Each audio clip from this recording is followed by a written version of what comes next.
Jadi santri itu ikut andil dalam negeri ini, ikut mengisi dalam kemerdekaan, ikut meramaikan dunia ini, khususnya Indonesia.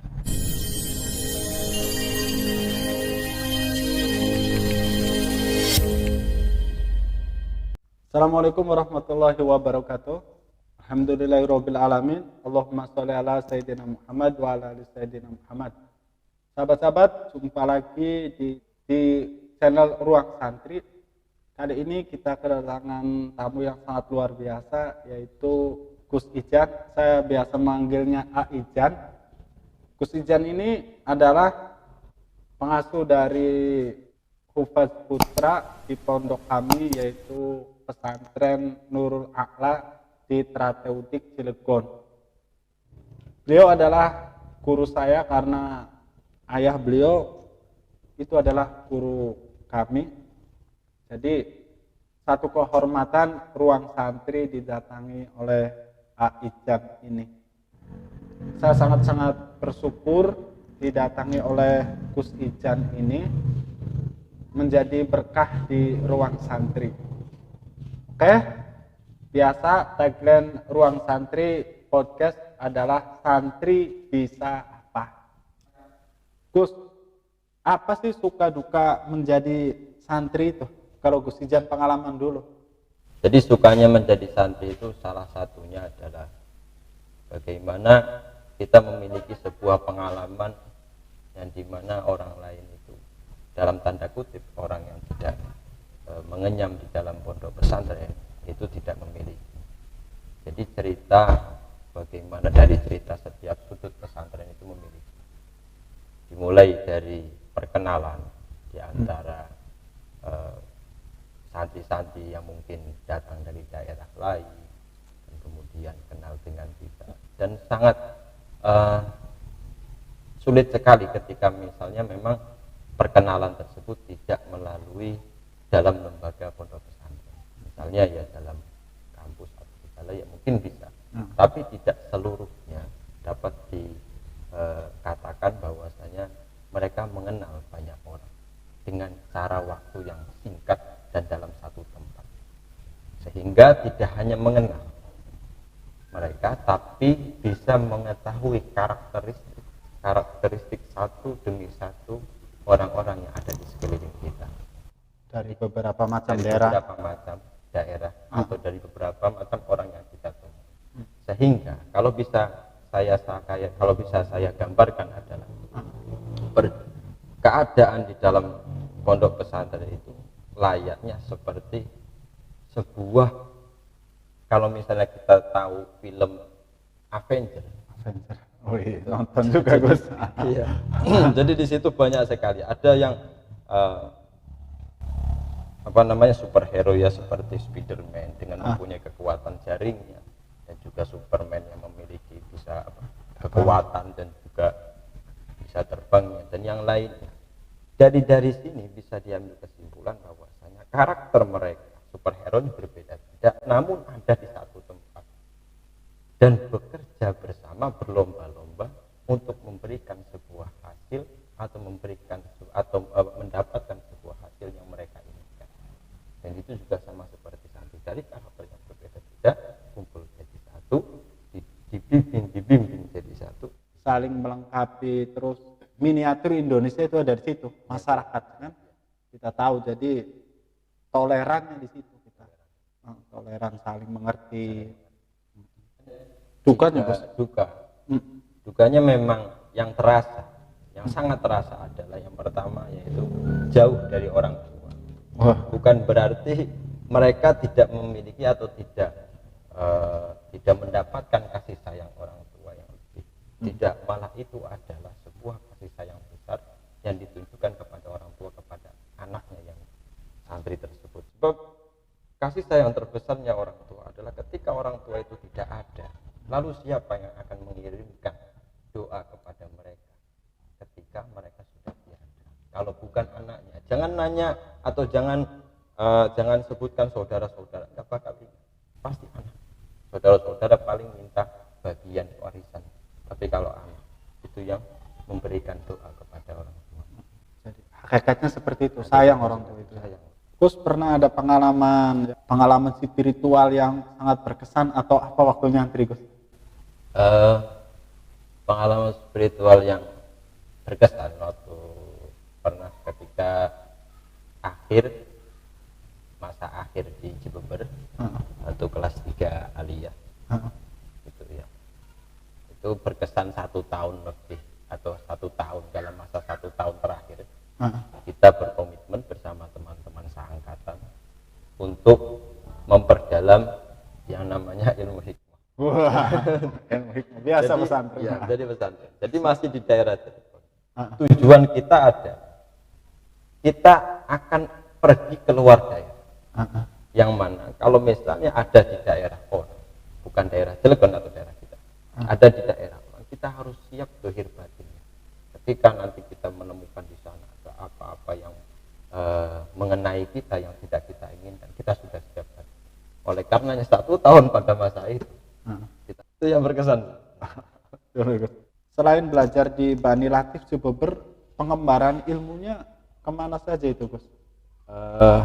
Untuk pengembaraan ilmu selain di Bani Latif Cibeber, waktu beres dari Cilegon dari Bani Latif, kemudian melanjutkan ke Jogja. Yaitu ya Kerapia, menghafal dan disuruh ngambil Quran di sana. Alhamdulillah. Beres. Setelah itu kemudian dikasih target sama orang tua untuk kembali ke kitab lagi, yaitu mengenyam di Kediri, keluarga dari Hanan Maksum. Ternyata walaupun Aijan pendidikan salafiyah kalau kita ngomongnya, ternyata beliau juga bisa atau sempat menulis buku. Nah, mari kita kupas buku ini, buku dengan judul Secangkir Kopi Mas Joy. Ini kok judulnya Secangkir Kopi Mas Joy. Dari mana ide atau apakah isi dari ini? Ya, jadi mulai inspirasi itu kalau nggak salah tahun 2015, di mana di situ saya masih ingat sekali ada satu makalah dari ini ya sebabnya saya mau menulis gitu ya. Ada makalah dari Sayyidina Ali yang berbicara bahwasanya semua manusia itu akan mati, tapi tulisannya akan tetap hidup. Jadi begitulah.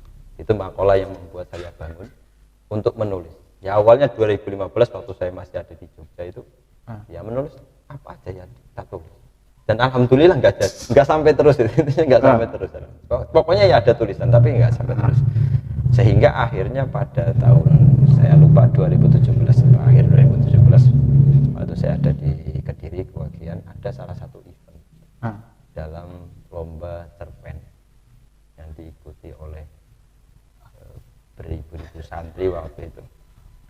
Dan kok itu ya dari kompleks saya waktu itu, kompleks saya itu nggak ada yang mewakili untuk itu. Akhirnya saya dipaksa-paksa untuk mewakili dan tidak ada kemauan sama sekali untuk mewakili.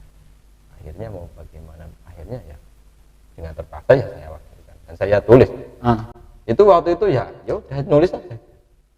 Waktu itu kalau nggak salah cerpen judulnya Doa Tanpa Kata. Doa tanpa kata. Sehingga setelah itu dikumpulkan, dapat selang 2 hari pengumuman, lah kok ya jadi juara terbaik gitu. Juara terbaik enggak ya? Waduh, wah ini. Nah dari sini akhirnya mulai bangun kembali dan coba saya nulis. Waktu itu seadanya karena memang nggak bawa HP dan juga nggak ada laptop, nggak ada media pendukung dan hanya ada buku dengan pulpen saja waktu itu. Akhirnya saya tulis sendiri. Saya kumpulkan setiap hari sampai akhirnya berat badan saya sekali nulis itu turun 2 kilo. Sehingga untuk nulis selanjutnya itu harus ngisi badan dulu, ngisi berat badan dulu. Masa berat. Jadi terus juga yang isinya ini nggak begitu penting, makanya ini saya sengaja. Ini buku yang ketiga. Buku yang ketiga. Yang pertama apa? Yang pertama sama, judulnya sama, yang kedua juga sama, yang ketiga sama. Secangkir Kopi Mas. Namun ini ada revisi dari buku pertama dan kedua direvisi ke buku yang ketiga. Buku yang pertama ada backgroundnya, buku yang kedua juga ada backgroundnya, buku yang ketiga sengaja nggak tak kasih background, hanya kata-kata saja. Agar apa? Agar tidak menarik intinya. Saya nggak mau kayak buku-buku yang kok dilihatnya menarik, tapi isinya nggak menarik, itu males ya. Kalau ini tidak menarik, isinya yang menarik. Gitu makanya. Jadi untuk bahasa nggak mau menarik orang, untuk baca tuh nggak. Jadi sengaja tak tutupkan. Jadi logikanya seperti ini. Apakah kalau misalnya kita punya mutiara, mutiara kan sangat berharga gitu. Apakah kalau kita punya mutiara, lalu kemudian kita umumkan kepada orang-orang bahwasanya kita punya mutiara? Kan tidak. Kita simpan sendiri, kita tutup rapi-rapi, kita taruh di tempat orang yang nggak tahu. Nah, sama seperti ini, banyak mutiaranya, tapi saya tutup dengan kemasan yang nggak ada artinya filosofinya, sehingga mereka tidak menyangka kalau dalamnya yang seperti ini. Dan alhamdulillah sudah terjual sekitar 300 X lembar. Subhanallah. Ini sebenarnya isinya tentang apa sih Gus? Cerpen kah atau apakah? Cerpen berarti. Tentang cerpen. Jadi itu ya, sampai turun 2 kilo untuk menulis buku ini. Wah. Oke Gus, kalau kita seumpama kepengen memiliki buku secangkir Mas Jo ini, lewat kemana atau di mana belinya? Di Shopee juga ada. Sudah ada Shopee. Linknya apa? Nanti saya kasih linknya aja. Di sini ya nanti. Deskripsi. Deskripsi linknya. Deskripsi aja. IG Gus Alia, boleh nanti saya cantumkan sini. Siap. IG-nya bulatkan. Iya nantilah. Ada nanti di pas situ. Tapi ini tentang enggak itu. Ini sebenarnya tentang cinta. Saya ungkit tentang cinta karena saya mikir gini, al-mahabbah sayyidul ahkam. Ada makalah seperti itu dari salah satu ahli sufi yang mengatakan al-mahabbah sayyidul ahkam. Cinta itu adalah hukum tertinggi. Maksudnya apa itu? Cinta itu adalah hukum tertinggi itu kayak gini. Jadi apabila seseorang itu seperti gini ya, saya boleh kalau boleh saya gambarkan. Dulu waktu Abu Thalib ketika sakaratul maut diminta oleh Kanjeng Nabi untuk Islam, untuk baca syahadat, kemudian Rasulullah ditegur sama Allah dengan ayat innaka la tahdi man ahbabta walakinallaha yahdi man yasha. Sesungguhnya bukan engkau Muhammad yang memberikan hidayah kepada orang yang kau cintai, tapi aku yang memberikan hidayah. Dalam arti kata bahwasanya yang namanya hidayah itu bisa digarisbawahi adalah cinta. Orang non muslim bisa masuk Islam karena kecintaan mereka kepada Islam, untuk mempelajari Islam, akhirnya masuk Islam. Kita suka sama orang, kita cinta sama orang. Kalau misalnya orang itu nggak suka sama kita, susah.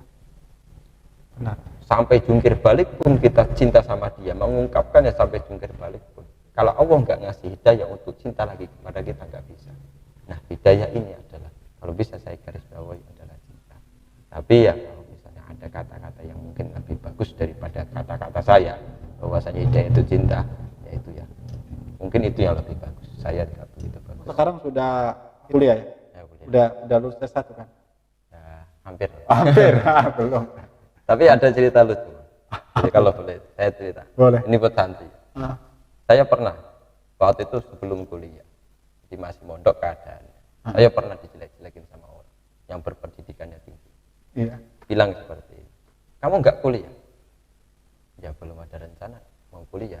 Terus juga saya jawab nggak ada keinginan buat kuliah. Terus orang itu ngomong, yang mungkin ya kalau misalnya didengar yang mungkin sakit hati atau gimana. Kok kamu nggak kuliah? Kalau kamu nggak kuliah, ngajar kamu gimana nanti? Kamu nggak bisa ngajar kalau nggak kuliah. Lalu bagaimana kamu nanti ngajar kalau udah pulang dari pondok? Di situ saya langsung, artinya saya akan buktikan. Tapi saya omongin. Tapi di hati saya buktikan. Saya nggak kuliah tapi bisa ngajar.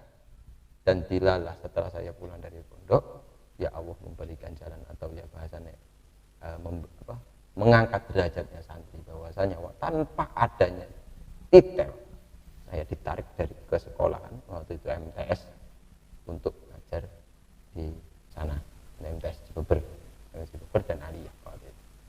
Dan dan itu ya saya buktikan, dan akhirnya yang ngomong tersebut ya mikir 2 kali dan minta maaf.